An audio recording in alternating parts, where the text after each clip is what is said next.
I will set down a tale as it was told to me by one who had it of his father, which latter had it of his father, this last having in like manner had it of his father, and so on back, and still back, 300 years and more, the fathers transmitting it to the sons, and so preserving it. It may be history, it may be only a legend, a tradition. It may have happened, it may not have happened, but it could have happened. It may be that the wise and the learned believed it in the old days, it may be that only the unlearned and the simple loved it and credited it. Chapter 1. The Birth of the Prince and the Pauper.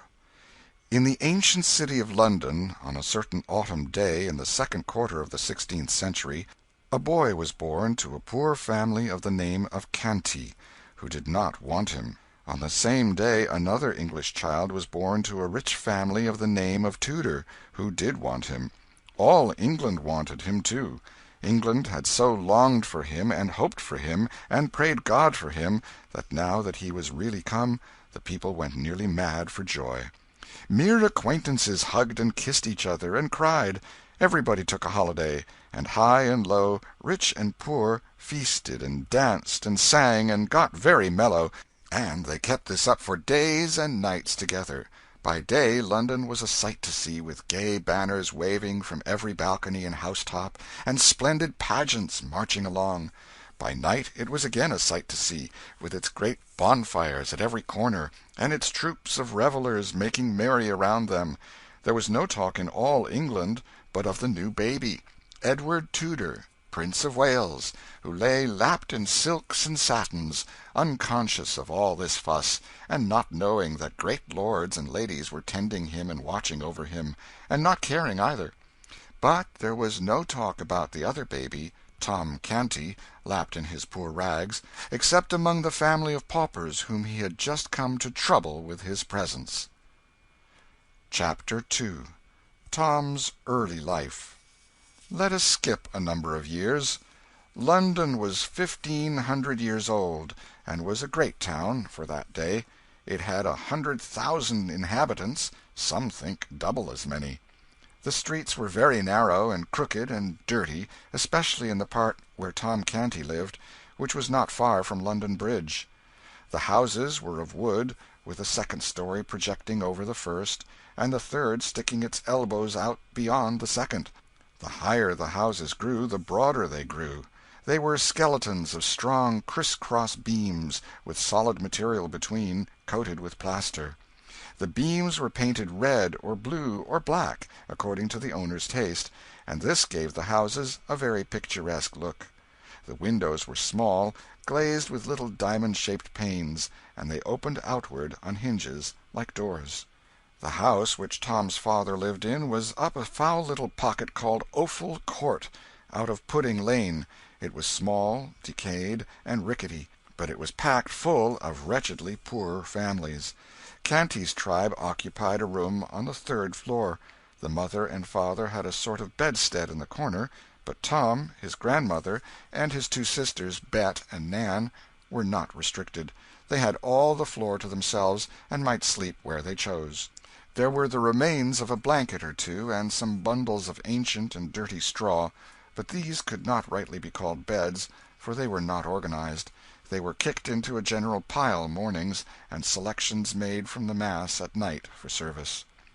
Bet and Nan were 15 years old, twins. They were good-hearted girls, unclean, clothed in rags, and profoundly ignorant. Their mother was like them, but the father and the grandmother were a couple of fiends. They got drunk whenever they could. Then they fought each other or anybody else who came in the way. They cursed and swore always, drunk or sober. John Canty was a thief, and his mother a beggar. They made beggars of the children, but failed to make thieves of them. Among, but not of, the dreadful rabble that inhabited the house was a good old priest whom the king had turned out of house and home with a pension of a few farthings, and he used to get the children aside and teach them right ways secretly. Father Andrew also taught Tom a little Latin, and how to read and write, and would have done the same with the girls, but they were afraid of the jeers of their friends, who could not have endured such a queer accomplishment in them. All Offal Court was just such another hive as Canty's house. Drunkenness, riot, and brawling were the order there every night, and nearly all night long. Broken heads were as common as hunger in that place. Yet little Tom was not unhappy. He had a hard time of it, but did not know it. It was the sort of time that all the Offal Court boys had, therefore he supposed it was the correct and comfortable thing. When he came home empty-handed at night, he knew his father would curse him and thrash him first, and that when he was done the awful grandmother would do it all over again and improve on it, and that, away in the night, his starving mother would slip to him stealthily with any miserable scrap or crust she had been able to save for him by going hungry herself. Notwithstanding, she was often caught in that sort of treason, and soundly beaten for it by her husband. No, Tom's life went along well enough, especially in summer. He only begged just enough to save himself, for the laws against mendicancy were stringent, and the penalties heavy. So he put in a good deal of his time listening to good Father Andrew's charming old tales and legends about giants and fairies, dwarfs and genii, and enchanted castles and gorgeous kings and princes. His head grew to be full of these wonderful things, and many a night as he lay in the dark on his scant and offensive straw, tired, hungry, and smarting from a thrashing, he unleashed his imagination and soon forgot his aches and pains in delicious picturings to himself of the charmed life of a petted prince in a regal palace. One desire came in time to haunt him day and night. It was to see a real prince with his own eyes. He spoke of it once to some of his Offal Court comrades, but they jeered him and scoffed him so unmercifully that he was glad to keep his dream to himself after that. He often read the priest's old books and got him to explain and enlarge upon them. His dreamings and readings worked certain changes in him by and by. His dream people were so fine that he grew to lament his shabby clothing and his dirt, and to wish to be clean and better clad. He went on playing in the mud just the same, and enjoying it, too. But instead of splashing around in the Thames solely for the fun of it, he began to find an added value in it because of the washings and cleansings it afforded. Tom could always find something going on around the Maypole in Cheapside and at the fairs, and now and then he and the rest of London had a chance to see a military parade when some famous unfortunate was carried prisoner to the Tower, by land or boat. One summer's day he saw poor Anne Askew and 3 men burned at the stake in Smithfield, and heard an ex-bishop preach a sermon to them which did not interest him. Yes, Tom's life was varied and pleasant enough, on the whole. By and by Tom's reading and dreaming about princely life wrought such a strong effect upon him that he began to act the prince unconsciously. His speech and manners became curiously ceremonious and courtly, to the vast admiration and amusement of his intimates.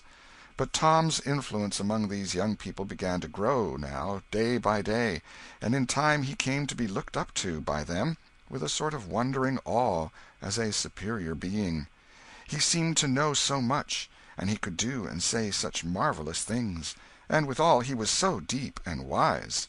Tom's remarks and Tom's performances were reported by the boys to their elders, and these also presently began to discuss Tom Canty, and to regard him as a most gifted and extraordinary creature. Full-grown people brought their perplexities to Tom for solution, and were often astonished at the wit and wisdom of his decisions. In fact, he was become a hero to all who knew him except his own family. These only saw nothing in him. Privately, after a while, Tom organized a royal court. He was the prince. His special comrades were guards, chamberlains, equerries, lords, and ladies-in-waiting, and a royal family. Daily the mock prince was received with elaborate ceremonials borrowed by Tom from his romantic readings. Daily the great affairs of the mimic kingdom were discussed in the royal council, and daily his mimic highness issued decrees to his imaginary armies, navies, and viceroyalties. After which he could go forth in his rags and beg a few farthings, eat his poor crust, take his customary cuffs and abuse, and then stretch himself upon his handful of foul straw, and resume his empty grandeurs in his dreams. And still his desire to look just once upon a real prince, in the flesh, grew upon him, day by day and week by week, until at last it absorbed all other desires, and became the one passion of his life. One January day, on his usual begging tour, he tramped despondently up and down the region round about Mincing Lane and Little East Cheap, hour after hour, barefooted and cold, looking in at cookshop windows and longing for the dreadful pork pies and other deadly inventions displayed there, for to him these were dainties fit for the angels, that is, judging by the smell they were, for it had never been his good luck to own and eat one. There was a cold drizzle of rain, the atmosphere was murky, it was a melancholy day. At night Tom reached home so wet and tired and hungry that it was not possible for his father and grandmother to observe his forlorn condition and not be moved, after their fashion; wherefore they gave him a brisk cuffing at once and sent him to bed. For a long time his pain and hunger, and the swearing and fighting going on in the building, kept him awake, but at last his thoughts drifted away to far romantic lands, and he fell asleep in the company of jeweled and gilded princelings, who lived in vast palaces, and had servants salaaming before them or flying to execute their orders, and then, as usual, he dreamed that he was a princeling himself. All night long the glories of his royal estate shone upon him. He moved among great lords and ladies, in a blaze of light, breathing perfumes, drinking in delicious music, and answering the reverent obeisances of the glittering throng as it parted to make way for him, with here a smile and there a nod of his princely head. And when he awoke in the morning and looked upon the wretchedness about him, his dream had had its usual effect. It had intensified the sordidness of his surroundings 1,000-fold. Then came bitterness, and heartbreak, and tears. Chapter 3. Tom's Meeting with the Prince. Tom got up hungry and sauntered hungry away, but with his thoughts busy with the shadowy splendors of his night's dreams. He wandered here and there in the city, hardly noticing where he was going or what was happening around him. People jostled him, and some gave him rough speech, but it was all lost on the musing boy. By and by he found himself at Temple Bar, the furthest from home he had ever traveled in that direction. He stopped and considered a moment, then fell into his imaginings again and passed on, outside the walls of London. The Strand had ceased to be a country road then, and regarded itself as a street, but by a strained construction, for though there was a tolerably compact row of houses on one side of it, there were only some scattering great buildings on the other, these being palaces of rich nobles, with ample and beautiful grounds stretching to the river, grounds that are now closely packed with grim acres of brick and stone. Tom discovered Charing Village, presently, and rested himself at the beautiful cross built there by a bereaved king of earlier days; then idled down a quiet, lovely road, past the great Cardinal's stately palace, toward a far more mighty and majestic palace beyond, Westminster. Tom stared in glad wonder at the vast pile of masonry, the wide-spreading wings, the frowning bastions and turrets, the huge stone gateway, with its gilded bars and its magnificent array of colossal granite lions and other the signs and symbols of English royalty. Was the desire of his soul to be satisfied at last? Here indeed was a king's palace. Might he not hope to see a prince, now, a prince of flesh and blood, if heaven were willing? At each side of the gilded gate stood a living statue, that is to say, an erect and stately and motionless man-at-arms, clad from head to heel in shining steel armor. At a respectful distance were many country folk, and people from the city waiting for any chance glimpse of royalty that might offer. Splendid carriages with splendid people in them, and splendid servants outside, were arriving and departing by several other noble gateways that pierced the royal enclosure. Poor little Tom in his rags approached and was moving slow and timidly past the sentinels, with a beating heart and a rising hope, when all at once he caught sight, through the golden bars, of a spectacle that almost made him shout for joy. Within was a comely boy, tanned and brown with sturdy outdoor sports and exercises, whose clothing was all of lovely silks and satins, shining with jewels, at his hip a little jeweled sword and dagger, dainty buskins on his feet, with red heels, and on his head a jaunty crimson cap with drooping plumes fastened with a great sparkling gem. Several gorgeous gentlemen stood near, his servants without a doubt. Oh, he was a prince, a prince, a living prince, a real prince, without the shadow of a question, and the prayer of the pauper boy's heart was answered at last. Tom's breath came quick and short with excitement, and his eyes grew big with wonder and delight. Everything gave way in his mind instantly to one desire, and that was to get close to the prince and have a good devouring look at him. Before he knew what he was about, he had his face against the gate bars. The next instant one of the soldiers snatched him rudely away and sent him spinning among the gaping crowd of country gawks and London idlers. The soldier said, "Mind thy manners, thou young beggar!" The crowd jeered and laughed, but the young prince sprang to the gate with his face flushed and his eyes flashing with indignation, and cried out, "How darest thou use a poor lad like that? How darest thou use the king my father's meanest subjects so? Open the gates and let him in." You should have seen that fickle crowd snatch off their hats then. You should have heard them cheer and shout, "Long live the Prince of Wales!" The soldiers presented arms with their halberds, opened the gates, and presented again as the little Prince of Poverty passed in his fluttering rags, to join hands with the Prince of Limitless Plenty. Edward Tudor said, "Thou lookest tired and hungry. Thou'st been treated ill. Come with me." Half a dozen attendants sprang forward to, I don't know what, interfere, no doubt, but they were waved aside with a right royal gesture, and they stopped stock still where they were, like so many statues. Edward took Tom to a rich apartment in the palace which he called his cabinet. By his command a repast was brought such as Tom had never encountered before except in books. The prince, with princely delicacy and breeding, sent away the servants, so that his humble guest might not be embarrassed by their critical presence. Then he sat near by and asked questions while Tom ate. "What is thy name, lad?" "Tom Canty, an' it please thee, sir." "'Tis an odd one. Where dost live?"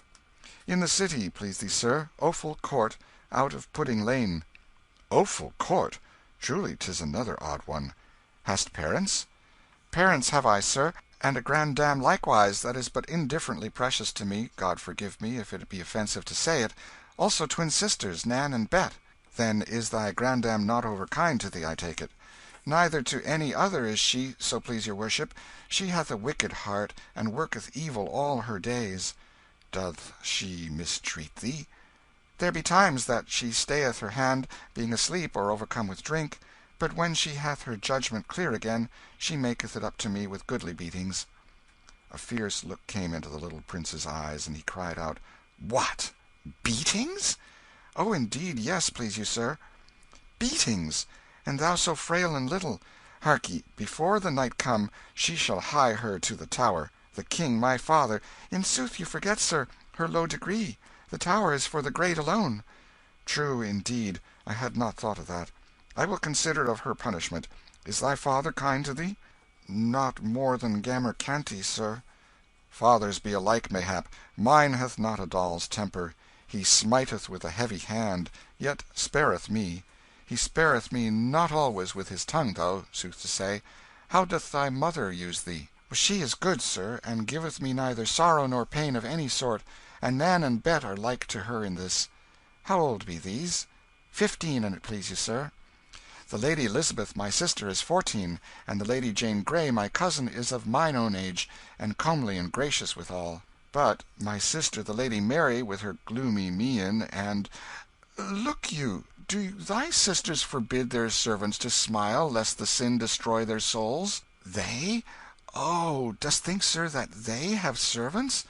The little prince contemplated the little pauper gravely a moment, then said, "And prithee why not? Who helpeth them undress at night? Who attireth them when they rise?" "None, sir. Wouldst have them take off their garment and sleep without, like the beasts?" "Their garment? Have they but one?" "Ah, good your worship, what would they do with more? Truly they have not 2 bodies each." "Ah, it is a quaint and marvellous thought. Thy pardon, I had not meant to laugh. But thy good Nan and thy Bet shall have raiment and lackeys enow, and that soon, too. My cofferer shall look to it. No, thank me not, 'tis nothing. Thou speakest well. Thou hast an easy grace in it. Art learned?" "I know not if I am or not, sir. The good priest that is called Father Andrew taught me of his kindness from his books." "Knowest thou the Latin?" "But scantly, sir, I doubt."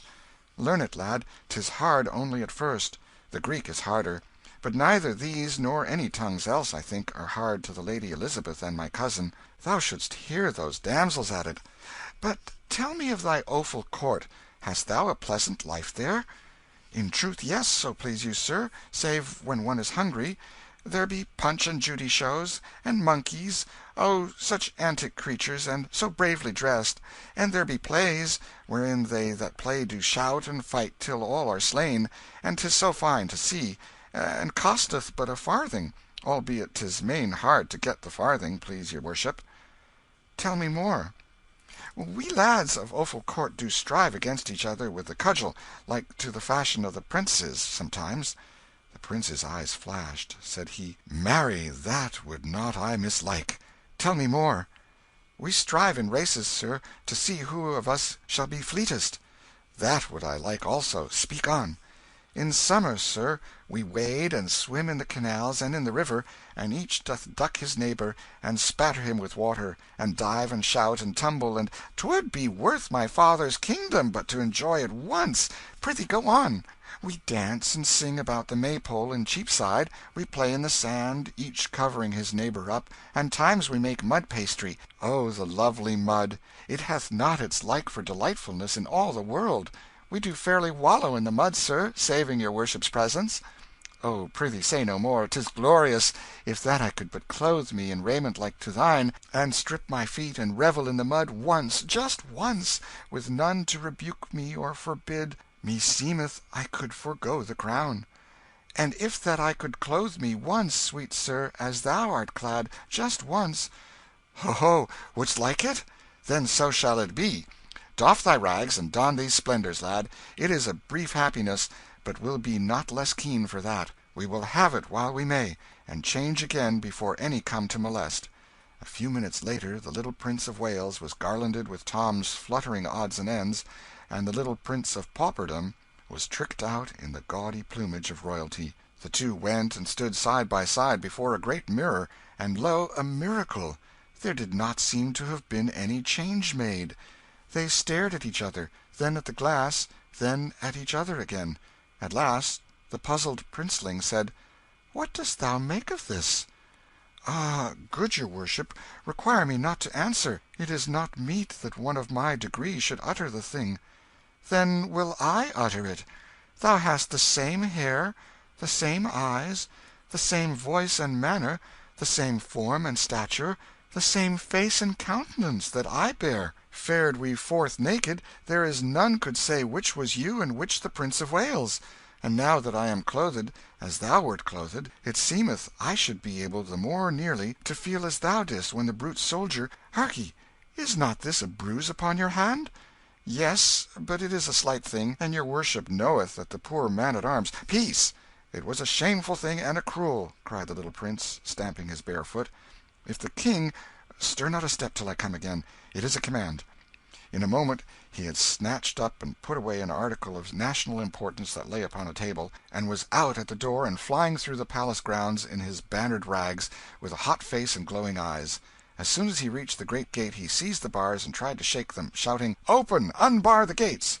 The soldier that had maltreated Tom obeyed promptly, and as the prince burst through the portal, half smothered with royal wrath, the soldier fetched him a sounding box on the ear that sent him whirling to the roadway, and said, "Take that, thou beggar's spawn, for what thou got'st me from his highness." The crowd roared with laughter. The prince picked himself out of the mud, and made fiercely at the sentry, shouting, "I am the Prince of Wales! My person is sacred, and thou shalt hang for laying thy hand upon me." The soldier brought his halbert to present arms, and said mockingly, "I salute your gracious highness!" Then angrily, "Be off, thou crazy rubbish!" Here the jeering crowd closed around the poor little prince, and hustled him far down the road, hooting him and shouting, "Way for his royal highness! Way for the Prince of Wales!" Chapter 4